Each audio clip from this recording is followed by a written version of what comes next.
Depends pa kung 18K or 21K, 24K. Of course, yung 24K, yun yung maximum amount niya. Okay. So, magandang investment nga ba ang gold? For me, I'm not calling it as an investment but a protection or supplemental na investment. So, for me hindi ko gusto na ang asset ko lang ay gold. So, it's pang-diversify, pero dapat meron ka ring asset sa iba't ibang asset class like stock market, real estate, just like what I'm saying on my previous posts. By the way, check nyo yung mga posts ko dati or yung mga videos ko wherein I'm saying na you should be diversified, okay?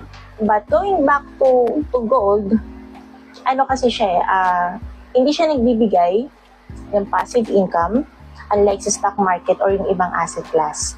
Kapag bumili ka ng gold, you have to wait for about probably 5 to 10 years. Kung investment lang talaga yung habol mo, para tumaas talaga siya. Kasi hindi naman pwedeng kabibili mo lang siya ngayon 2025, let's say, ibenta mo agad sa 2026. Hindi naman ganun ka-drastic yung pagtaas niya.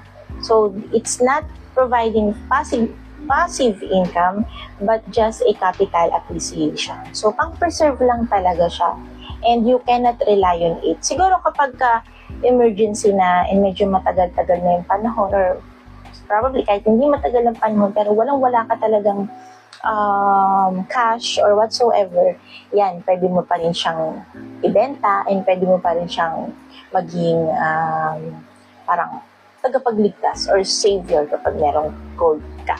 Okay. So, kapag binenta mo rin ang gold, okay, depende pa yan kung ano yung content ng gold na meron ka. Lalo kapag kaalahas yung binili mo. Kasi kapag kaalahas yung binili mo, may craftsmanship pa yan na yun ang nagpapamahal minsan di ba? Yun kung paano ginawa, yung pagiging mabusisi. So, kapag binenta mo siya, ang halaga lang naman yan is yung depende lang dun sa talagang content ng gold niya.